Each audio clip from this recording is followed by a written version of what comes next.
মাটারনিটি shoot হবে না। Hello everyone, আমি সৌমিতা আবার চলে এসেছি একটা নতুন ব্লগ নিয়ে, তরতাজা ব্লগ নিয়ে। আমরা কিছুদিন আগে দীঘার থেকে ঘুরে এলাম, তারপরে নেক্সট আমি আবার এই বিওয়াইডি গাড়িটা বার করেছি। দীপেশ জেনারেলি রোজই এই গাড়িটা করে অফিস যায়, বিকজ এটা অনেক কনভিনিয়েন্টও থাকে। ডেলি বেসিসে যখন মোর দ্যান 20-25 কিলোমিটার রান হয়, তখন এটা ভীষণই এফেক্টিভ হয় কম্পেয়ার টু পেট্রোল কার। অবশ্যই আমি এই সূত্রে বলে রাখি যে, আর আমি বাই প্রফেশন একজন maternity and newborn photographer. So আমার নানান রকম কাজ থেকেই থাকে রিগার্ডিং লাইক কোনো সময় ক্লায়েন্টের সঙ্গে ভিজিট থাকে, ক্লায়েন্ট মিটিং থাকে। আমরা আজকে বেরিয়েছি অনেকগুলো হাতে কাজ নিয়ে, আর তারপরেও আমাদের স্টুডিওর জন্য আমরা একটা করে আফটার শ্যুট, যে ফটোশ্যুট হয় সেই ফটোজের মধ্যে থেকে একটা ফটো আমরা বেছে নিয়ে এটা ছোট্ট একটা ফ্রেমে গিফট করি। এটা kind of gesture of love আমার কাছে। আমি যতটা পারি তাদের জন্য করার চেষ্টা করি, যেটা আমার ভালো লাগে পার্সোনালি ক্রিয়েট করতে। তো সেই জন্য আমরা সেই ফ্রেমটা, আমাদের স্টক শেষ হয়ে এসছে, সেটাকেও কিনতে যেতে হবে। আজকের দিনটা হচ্ছে স্যাটারডে, আজকে হচ্ছে আজকে কত 7th অফ ডিসেম্বর, আর কালকে আমাদের একটা শ্যুট আছে। তো আজকেই একমাত্র ছুটির দিন, কারণ শনিবার দিনটা, রোববার দিনটা দীপেশের ছুটি হলেও বেচারা আমার জন্য শনি রবি দুটোই ব্লক করে ফেলে, কারণ হচ্ছে আমার কাজ থাকে বলেও একলা আর কোথাও ঘুরতে যায় না। আমি আবার জয়েন করলাম এইমাত্র। দীপেশ বাগুইহাটি মেন রোডের উপরে অপেক্ষা করলো, আমি ক্লায়েন্টের বাড়ি থেকে গিয়ে সমস্ত কিছু ফর্মালিটিস যা আছে সব কিছু কমপ্লিট করে নিলাম। এবার খুব জোর খিদে পেয়েছে। আচ্ছা, আজকে আমরা এখন যাচ্ছি ক্যাফে আলদো। আমরা প্রথমে ভেবেছিলাম আলদো ক্যাফে, সরি, সময় তো গেছি, এবারে অন্য কিছু ট্রাই করি। হ্যাঁ, লেটস ট্রাই। আর এই সবই কিছু আমরা বানাই ফর আওয়ার মেমোরি অনলি, আর কিছুটা তোমাদের সামনে শেয়ার করে নি। পরন্ত রোদটা মুখের উপরে পড়ছে, কি সুন্দর দেখতে লাগছে। মন্টু দেখ, শোনা দীপেশ, এটা কি রাস্তা রে? কি রে চুপ করে আছিস, কিছু বলছিস না রে? কি রাস্তা বুঝতে পারছি না তো। এই গাড়ি চালাচ্ছিস, বুঝতে পারছিস না মানে? গাড়ি তো আমি চালাচ্ছি, রাস্তা তো গুগল ম্যাপ। এই রে, এইটা আবার কিরকম কথা?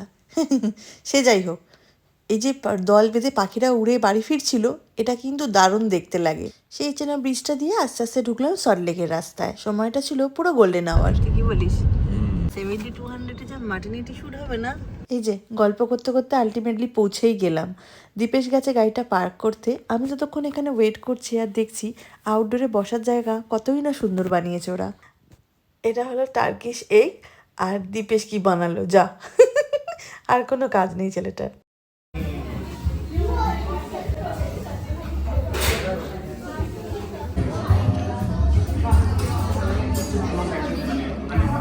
Finally you find a place, huh? যেখানে পারফেক্ট কফি পেয়েছো তোমার।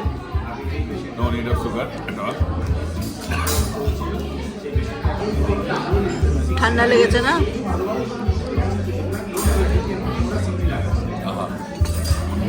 হ্যাঁ, দীপেশ হচ্ছে কমপ্লিট কফি লাভার। হ্যাঁ, এটা গার্লিক ব্রেড সঙ্গে এটা সাওয়ারডো ব্রেড, গার্লিক ব্রেড। কিসের ব্রেডে? সাওয়ারডো লেখা এটা হচ্ছে পোস্ট এগ সিজার স্যালাড। কি? Post egg Caesar salad. লুকিয়ে লুকিয়ে ছবি না তুলে থাকতে পারলাম না। কফি মেশিনটি কিন্তু দুর্দান্ত দেখতে। বেলা হয়ে গেছে বলে সেরকম কিছু হেভি আমরা খেলাম না। দীপেশ একটা স্যালাড নিয়েছিল, এবারে জিজ্ঞেস করলাম কেমন খেতে, বললো না বেশ ভালো খেতে। क्या दिन आ गया, शेर भी घास फूस खाने लगा।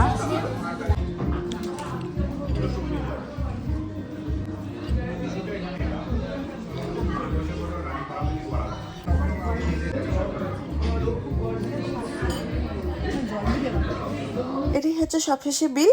প্রাইসগুলো খানিকটা এরকম ছিল। ওভারঅল আমাদের এক্সপিরিয়েন্স খুব ভালো ছিল, তাই জন্য খেয়ে দিয়ে আস্তে আস্তে বেরিয়ে পড়লাম। হচ্ছে আমাদের বিওয়াইডি অটো 3, যেটাতে করে আমরা চড়ে ক্যাফে আলদোর সামনে খেতে এসেছিলাম। ইয়ে বেবে, এই হচ্ছে আমাদের বিওয়াইডি অটো 3, নাইস। আর এটা হচ্ছে এটা ক্যাফে আলদো। Thank you. থেকে বেরিয়ে এখন পৌঁছাবো সেদিনকে বিওয়াইডির যে 30 ইয়ার্স বার্থডে উপলক্ষে যে ইয়েতে ছিল, এই সেই প্রাইড প্লাজা অ্যাক্সেস মলের কাছে। বাহ, ওরা খুব সুন্দর ইভেন্ট ম্যানেজ করে, মানে অ্যাজ এ কাস্টমার পারচেজিং এক্সপিরিয়েন্সও না ওরা খুব ভালো বানায়, খুব স্পেশাল বানায় অ্যাকচুয়ালি। যে জেনারেলি অন্যান্য কোম্পানির ক্ষেত্রে আমি বলবো কি, তোমার পারচেস হয়ে গেল, তারপরে বাকি বাকি পার্টটা সার্ভিস সেন্টারই থাকে, কি তাই তো? বাট ওরা কত সুন্দরভাবে এই ব্যাপারটাকে ভ্যালু দেয়, বলতে বলতে বিওআইডি। বাস আমরা সেম সেম, আমাদের আগেও একটা বিওআইডি আছে, কি ভালো। যখন আমরা সেম সেম গাড়ি দেখতে পাই না, অ্যাকচুয়ালি বিওআইডি কোম্পানির একটু অন্য কার্স কোম্পানির কারের থেকে একটু কম চলে রাস্তায় যখন। হ্যাঁ দুর্ধর্ষ লাগে, মানে আমাদের গাড়িটাও যখন এরকম ইন্ডিকেটর দিচ্ছে এরকম দেখতে লাগছে কি।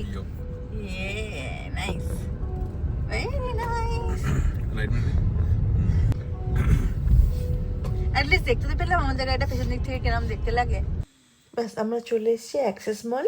এবার পার্কিংয়ের জন্য এখান থেকে টিকিট কালেক্ট করে আমরা আস্তে আস্তে পার্কিং লটে গিয়ে পার্কিং করে আসবো। এখানেই কয়েকটা ফ্রেম কেনার ছিল আমার। ব্যাস চলে এসেছি পার্কিং লটে। ব্যাস এবার আস্তে আস্তে পার্কিং করে নেবো। হ্যাঁ ফাইন, দীপেশ পার্কিং করে বেরিয়ে পড়েছে। আমরা চলে এসেছি কোথায়? অ্যাক্সিস মল। এবার আমরা আস্তে আস্তে যাবো, কী কী শপিং করলাম লুকি লুকি দেখাবো। এবারে হোম সেন্টারের ভেতরে আমরা অ্যাজ কিছুই শ্যুট করতে পারিনি, তো ওই জন্য আমরা বাড়িতে গিয়ে দেখাবো আমরা কোন ফ্রেমগুলো কিনলাম। বাট অ্যাকচুয়ালি এক রকমের সব কটা ফ্রেম পাইনি, মিলিয়ে মিশিয়ে নিতে হয়েছে। এবার আমরা আস্তে আস্তে রওনা দিলাম অ্যাক্সেস মল থেকে ইকো পার্কের দিকে। আমার কাছে একটা নিউজ এসেছিলো যে ইকো পার্কে হস্তশিল্প মেলা বসেছে। এবার প্রতি বছর নেয় যেখানে বসে সেখানে সামনে দিয়ে এসে দেখলাম কিছু নেই। হতাশজনকভাবে লাস্টে ওই আইফেল টাওয়ারের ওখানে যে রাস্তাটা আছে ওখান থেকে ঘুরিয়ে ভাবলাম ওখান থেকে সিটি সেন্টার 2 এর সামনে দিয়ে বেরো। সব প্ল্যান ভেসে যাওয়ার পরে আমরা এসেছি কাঠকয়লা নিতে। হাতিবাগানের একটা দোকান আছে আমাদের মাসিমণির বাড়ির সামনে, ওখান থেকে আমরা বরাবর কাঠকয়লা নিয়ে থাকি। যখন আমরা আসতে পারি না তখন সুইগি থেকে বুক করিয়ে নিয়ে নিই। আজকে যেমন এদিকে বেরিয়েছিলাম তো ভাবলাম এখানে এসে নিয়ে নিই। তো আজকে হাতিবাগানের চিত্রটা খানিকটা এরকম, বেশ জমজমাট লাগে। কিন্তু এটা অলওয়েজ একটা হ্যাপেনিং রাস্তা। ট্রাম লাইনগুলো স্মৃতির খাতাতেই চলে গেছে, খালি একটা সাদা ট্রাম চলে। এই লোকগুলোকে তো নোবেল চড়ে মারা উচিত। আমরা আজকে এই রাস্তায় ভুল করে ঢুকে ফেসে গেছি, ভুলেই গেছি শনিবার দিনকে কলিজারা হাট বসে বলে। কত রাত্রি পর্যন্ত এরা গুছিয়ে গুছিয়ে কাজ করেন। কি দুর্গতি কি দুর্গতি, জম্মের ঢপের রাস্তায় ঢুকে পড়েছি আমরা। এই যে শ্যামবাজারের মোড়ে আমরা দাঁড়িয়ে আছি। এত কি আজকে এক্সপিরিয়েন্স কিরকম? Heavy heavy. আর স্যাটারডে নাইট এখানে ডিস্টার্ব করছে, এই যে গান চলছে। অ্যাম্বিয়েন্স লাইটটা কোথায়? এখানে না? হ্যাঁ রাইট, অ্যাম্বিয়েন্স। এই অ্যাম্বিয়েন্ট লাইটগুলো যে মিউজিক বাজছে তার সঙ্গে বেশ তালে তালে লাইটগুলো জ্বলছে নিভছে। এটা যদিও আগে ছিল না, সফটওয়্যার আপডেটের পর থেকে এটা আমরা লক্ষ্য করছি হচ্ছে বলে। আস্তে আস্তে পালা বাড়ি ফেরার। সারা দিনের সমস্ত কাজ সেরে এবার ধিকি ধিকি করে আস্তে আস্তে চললাম। এই গেল হেমন্ত সেতু।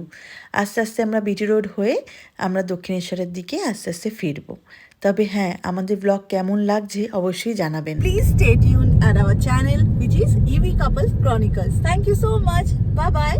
Catch you later. আমাদের এই ভিডিও দেখার জন্য অনেক ধন্যবাদ। Thank you. দেখা হবে নেক্সট ভিডিওয়ে খুব তাড়াতাড়ি।